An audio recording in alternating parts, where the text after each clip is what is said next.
हिंद, वंदे मातरम। कैसे हैं आप सभी लोग? आई होप सभी लोग अच्छे होंगे। जितने भी हमारे एमआर के भाई हैं जो कि बहुत ज़्यादा परेशान हैं, उनको सिलेक्शन लेना है। जितने भी हमारे एमआर के भाई हैं, सबसे पहले आप लोग सुन लीजिए कि आप लोगों की एलिजिबिलिटी क्या है और उसके साथ साथ आपकी कट ऑफ क्या रहने वाली है, और उसके साथ साथ आपका जो सिलेबस है, महत्वपूर्ण और इंपॉर्टेंट जो टॉपिक्स हैं, अगर आप उनको पढ़ते हो तो 100% आप सिलेक्शन ले लेंगे भाई। ये भाई का आपके वादा रहा, इस भाई का वादा रहा आपके साथ, ठीक है ना। तो जितने भी भाई हैं इस वीडियो में अगर पहली बार हैं तो चैनल ज़रूर सब्सक्राइब करें और वीडियो को अंत तक देखें, और भाई उसके बाद आप अपनी तैयारी करना स्टार्ट कर दो। मैं ये गारंटी लेता हूं कि एमआर में आप स्टेज फर्स्ट और स्टेज सेकंड में आपको कोई रोक नहीं रख सकता। अगर आप इतना चैप्टर अगर क्लियर कर लेते हो तो इतना यह जान लो भाई का हौसला हौसला आप लोगों का जो है ना वो सातवें आसमान पर होना चाहिए। यानी इसका मतलब है कि आप लोगों की जो तैयारी होनी चाहिए वो एकदम बिंदास होनी चाहिए। आप ये सिलेबस कवर करते हैं तो आपका फाइनली आप लोग ये मान के चलिए कि 100% नंबर लेकर आओगे भाई, ये वादा रहा। चलिए ठीक है, सबसे पहले एलिजिबिलिटी सुन लीजिए क्या क्या एलिजिबिलिटी है। देखिए, सबसे पहले आपको अगर बात करते हैं नेवी एमआर के बारे में तो मैथ्स आती है, जो कि मैथ्स से 13 क्वेश्चन पूछे जाते हैं। उसके बाद साइंस की बात करें तो साइंस आपका 12 क्वेश्चन पूछे जाते हैं। वहीं पर बात करें आपका जीके का तो जीके के आपके 25 क्वेश्चन पूछे जाते हैं। ओवरऑल 50 क्वेश्चन पूछे जाते हैं, जिसका कि 30 मिनट टाइमिंग मिलती है। 30 मिनट टाइमिंग में आपको ये मान के चलिए कि निगेटिव मार्किंग 0.25 की निगेटिव मार्किंग आपकी होती है नेवी एमआर में। उसके बाद अब बात करते हैं कट ऑफ क्या जाएगी इस बार की। तो मैं देखो, जो पहाड़ी इलाके हैं उनकी कट ऑफ फाइनली कम जाती है, तो ये मान के चलो कि 15 से उनको नंबर लाने ही लाने हैं, 15 प्लस मार्क्स। और जो यूपी, बिहार, राजस्थान, हरियाणा से हैं उनको 20 प्लस मार्क्स लाने हैं इसके स्टेज फर्स्ट के लिए। स्टेज सेकंड की भी बात करेंगे, बट पहले आप लोग स्टेज फर्स्ट क्लियर करें, उसके बाद स्टेज सेकंड की बात करेंगे, ठीक है ना। 20 प्लस मार्क्स लाने हैं यूपी, बिहार, राजस्थान, हरियाणा, पंजाब और झारखंड, जितने भी भाई हैं इसके लिए, ठीक। बट अगर हम पहाड़ी इलाकों की बात करें तो आपको ये मान के चलिए 12 से 15 नंबर के बीच में लाना ही लाना है, ठीक ना। तो फाइनली आपका सिलेक्शन हो जाएगा। अब बात करते हैं कि जितने भी भाई हैं सिलेबस क्या रहने वाला है। तो सिलेबस की रणनीति आप सुन लीजिए और 100% सिलेक्शन होगा भाई, बस इतना कर लीजिए आप लोग। चलिए वीडियो आगे बढ़ते हैं, चैनल जरूर सब्सक्राइब कर लेना आप सभी। चलिए ठीक, आते हैं अब कि आपको मैथ्स में क्या पढ़ना है और जीके जीएस वगैरह में क्या पढ़ना है, ठीक ना। फाइनली मैथ्स की बात करते हैं तो आप लोग देख रहे हैं इंडियन नेवी एमआर सिलेबस सपना वर्दी का, जो सपना वर्दी का है तो वो पूरा होगा, ठीक है ना। तो मैथ्स की बात करते हैं सबसे पहले। तो मैथ्स कवर करना है आपको, तो सबसे पहले आप इन टॉपिकों को 100% भाई पहले पढ़ाई करें, तभी जाके कहीं ना कहीं सिलेक्शन के पास आप जा पाओगे। चलिए ठीक है, स्टार्ट करते हैं। सबसे पहले आपको वर्क एंड टाइम, पहले आपको इतने चैप्टर बता रहे हैं, उसके बाद कौन कौन से टॉपिक आपको पहले पढ़ना है। और 12th वाले जितने भाई है ना, ये मान के चलो कि भाई 100% सिलेक्शन आपका भी हो जाएगा, बिल्कुल भी परेशान ना हो यार। और 2 से 3 महीने का टाइम या फिर 10 से मान लो 30 से 40 दिन का जो भी टाइम है, फाइनली अगर आप इतना पढ़ ले तो आपने आई होप पढ़ा भी होगा अपने 10th में, तो आपको इतनी आसानी होगी। और एमआर का पेपर नहीं क्लियर कर पाए भाई तो दुनिया का कोई पेपर क्लियर नहीं कर पाओगे, ठीक ना। बुरा मत मानिएगा, मैंने किसी की पर्सनल वो चीज़। चलिए ठीक है, स्टार्ट करते हैं। वर्क एंड टाइम आपको पढ़ना है, फिर परसेंटेज पढ़ना है, फिर स्पीड एंड डिस्टेंस पढ़ना है, आपको प्रॉफिट लॉस पढ़ना है, इंटरेस्ट पढ़ना है, पॉलिनोमियल पढ़ना है, ट्रिग्नोमेट्री पढ़ना है। ट्रिग्नोमेट्री बेसिक लेवल की पढ़ना है, मीन, मोड, मीडियन आपको पढ़ना है, ठीक ना। और उसके बाद सिंपल मेजरमेंट आपको पढ़ना है, ठीक है ना। ये चैप्टर, इस चैप्टर को आप छोड़ सकते हो अभी।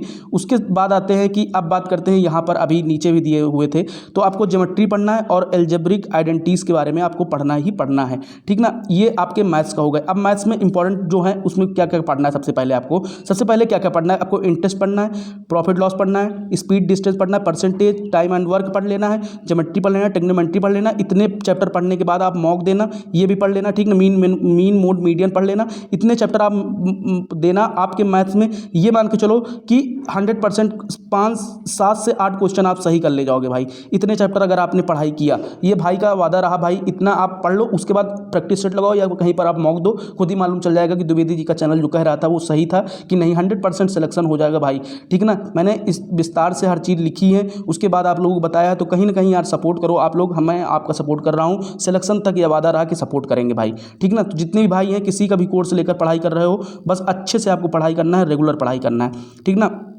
अब बात करते हैं कि जीके वगैरह में आपको क्या क्या पढ़ना है। तो जीके वगैरह में याद रखो, संस्कृत और धर्म यानी कल्चर एंड रिलीजन के बारे में पढ़ना है, स्वतंत्रता आंदोलन के बारे में पढ़ना है, ठीक है ना। और कला और नृत्य के बारे में पढ़ना है। उसके बाद पुस्तक और लेखक के बारे में, कौन सी पुस्तक किसकी लिखी है और उसके रचयिता कौन है, लेखक कौन है, ठीक। पुरस्कार और सम्मान के बारे में पढ़ना है। रक्षा, युद्ध और पड़ोसी देशों के बारे में पढ़ना है आपको। राष्ट्रीय ये मान के चलिए आपको राष्ट्रीय जो तथ्य हैं, राष्ट्रीय तथ्य का मतलब ये हुआ कि जो राष्ट्रीय तथ्य हैं और उसके विरासत हैं। भारत के बारे में महत्वपूर्ण, कि भारत के बारे में जितने भी महत्वपूर्ण प्रश्न हैं उनको आपको पढ़ना है। और जो अब बात करते हैं कि भूगोल में आपको क्या क्या पढ़ना है। भूगोल में ये मान के चलिए आपको, उसके बाद भूगोल में आपको क्या क्या पढ़ना है। भूगोल में देखो मिट्टी के बारे में आपको पढ़ना है कि कहाँ की कौन सी सॉइल है। नदियों के बारे में पढ़ना है और पर्वत के बारे में पढ़ना है, ठीक ना। माउंटेन्स के बारे में पढ़ना है, बंदरगाह के बारे में पढ़ना है। उसके बाद आ जाता है मुख्य खोज कहाँ कहाँ की हुई, और खोज और उसके रोग और पोषण के बारे में आपको पढ़ना है। यानी कि बायो का मतलब ये सोच लो इसका, ठीक है ना। इतना पढ़ना है आपको। अगर आप इतना पढ़ते हो ओवरऑल तो फाइनली सिलेक्शन लेने में आपको बहुत हेल्प मिलेगी, ये वादा रहा भाई का। तो जितने भी भाई हो ये चीज़ इतना आपको पढ़ना ही पढ़ना है। सबसे पहले आपको संस्कृत देखो, सबसे पहले आपको पढ़ना है मैथ में आपको वर्क एंड टाइम इंटरेस्ट पढ़ लो, पॉलिनोमियल पढ़ लो, ट्रिग्नोमेट्री पढ़ लो, ज्योमेट्री पढ़ लो, प्रॉफिट लॉस पढ़ लो, स्पीड एंड डिस्टेंस पढ़ लो और मीन मीडियन पढ़ लो, ठीक है ना। इसमें बाद संस्कृत और धर्म पढ़ लो। अगर आप इसके लिए बुक तो जनरल अवेयरनेस के लिए कोई भी बुक ले सकते हो, कोई भी परचेज कर सकते हो। बस इनके बारे में आपको पढ़ना है, पढ़ते रहना है, बस इतना याद रखो। अगर भाई इतना पढ़ते हो तो आप ओवरऑल फाइनली सिलेक्शन ले पाओगे, 20+ मार्क्स कर पाओगे, ठीक है ना। अब बात करते हैं साइंस का, सबसे बड़ा टेंशन आता है तो साइंस के बारे में स्टार्ट करते हैं। तो साइंस में सबसे पहले पढ़ने के पहले ये चीज़ याद रख लो कि 2024 में वर्दी पक्का है, वर्दी लेना है। वादा आप लोग करो हमसे, कमेंट में बताओ कितने कितने भाइयों को वादा है। और सभी लोग 6 से 7 घंटे पढ़ाई करो रेगुलर। भाई जो 12th पास हुए हैं सभी का सिलेक्शन हो जाएगा। अब बात करते हैं साइंस में क्या क्या पढ़ना है। सबसे पहले एटॉमिक स्ट्रक्चर पढ़ना है आपको, ठीक ना। फोर्स एंड ग्रेविटेशन पढ़ना है, कार्बन इट्स कंपोनेंट पढ़ना है, और मेटल एंड नॉन मेटल पढ़ना है, हीट एंड टेम्परेचर पढ़ना है, यूनिवर्स के बारे में आपको पढ़ना है, प्लानेट के बारे में, सैटेलाइट, सन, अर्थ के बारे में पढ़ना है। उसके साथ साथ आपको नेचर ऑफ मैटर के बारे में पढ़ना है, वर्क, एनर्जी, पावर के बारे में पढ़ना है। जो चैप्टर और लिखे हुए पहले आप इन चैप्टर को पढ़ें और उसके बाद फाइनली आप प्रैक्टिस सेट लगाएं या फिर मॉक लगाएं। 100% सिलेक्शन होगा भाई अब की बार, ये वादा रहा भाई का। तो जितने भी भाई हैं सबसे पहले आप इससे स्क्रीनशॉट ले सकते हो, आप इसको स्क्रीनशॉट ले लो, ठीक ना। स्क्रीनशॉट लेकर रख लो कि वर्क, एनर्जी, पावर पढ़ना है, न्यूटन्स लॉ ऑफ मोशन पढ़ना है, नेचर ऑफ मैटर पढ़ना है, साउंड एंड मोशन पढ़ना है, एटॉमिक स्ट्रक्चर पढ़ना है, मेजरमेंट ऑफ साइंस पढ़ना है, फोर्स एंड ग्रेविटेशन पढ़ना है, ठीक है ना। और उसके बाद कार्बन इट्स कंपाउंड पढ़ना है, मेटल्स पढ़ना है, नॉन मेटल्स पढ़ना है, हीट एंड टेम्परेचर पढ़ना है, ठीक ना। प्लानेट एंड सैटेलाइट के बारे में पढ़ना है आपको। तो ये सारी चीज़ें आपको पढ़ के ही रखनी है, ठीक ना भाई। अब बात करते हैं कि देखो भाई इसका स्क्रीनशॉट ले लो आप। फाइनली आप, मैं दिखा रहा हूँ जूम करके कि आप इसका स्क्रीनशॉट लेकर रख लो भाई, कहीं भी हो इसको चिपका लो या फोटो कॉपी करा लेना स्क्रीनशॉट लेकर। भाई इतना पढ़ लो भाई, एमआर का निचोड़ है भाई, एमआर का पेपर आपका फाइनली निकल जाएगा। ये भैया वादा रहा कि एमआर का पेपर आप फोड़ के आओगे, इतनी गारंटी रही। अब बात करते हैं कि कट ऑफ वगैरह के चक्कर में बिल्कुल भी आप लोग परेशान न हो। 50% जिन भाइयों के नंबर हैं, जिन भाइयों के 50% मार्क्स हैं, 50% ओवरऑल मार्क्स हैं 10th में, तो आप फाइनली आप एमआर का फॉर्म अप्लाई कर सकते हो, ठीक ना। फाइनली आप एमआर का फॉर्म अप्लाई कर सकते हो। इतना याद रखो, इतना दिमाग में रखो, फाइनली सिलेक्ट हो जाओगे भैया, सिलेक्शन हो जाएगा, सिलेक्शन से दूर नहीं हो। और स्टेज सेकंड की बात करें तो स्टेज सेकंड में आपको कितने नंबर लाने होंगे, 30+ मार्क्स आपको लाने होंगे। यूपी, बिहार, राजस्थान, हरियाणा, पंजाब का और वहीं पर उत्तराखंड, ये सब 30+ मार्क्स आपको लाना ही लाना है। जितने भी भाई यूपी, बिहार, राजस्थान, हरियाणा वाले हैं तो इनको याद रखना है, ठीक ना।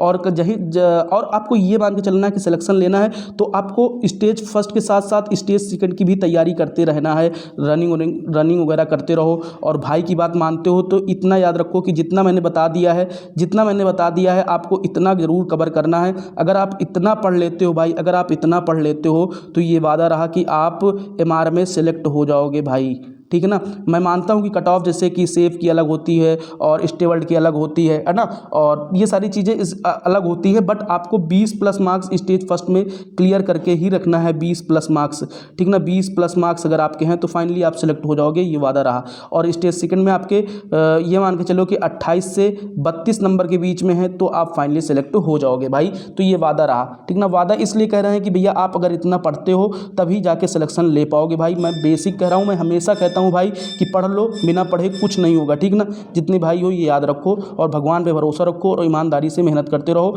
आपका मैंने जीके जीएस में ये बता दिया, इतना पढ़ना है, मैथ्स में इतना पढ़ना है, ठीक ना भाई। इतने चैप्टरों को आप पढ़िए और फाइनली सिलेक्शन ले लीजिए एमआर में या फिर एसएसआर में, ठीक ना। एसएसआर वाले भाइयों को के लिए भी वीडियो जल्द आ जाएगी। आप लोग कमेंट बताएं कि आप लोगों की कितनी तैयारी हो चुकी है, और सभी लोग इस चैनल को जरूर सब्सक्राइब करें, द्विवेदी जी के चैनल को जरूर सब्सक्राइब करें, अपने भाई को जरूर सपोर्ट करें, प्लीज़ सपोर्ट मी भाई, ठीक ना। इस चैनल को जरूर सपोर्ट करके रखें। तो सभी भाइयों को जय हिंद, वंदे मातरम।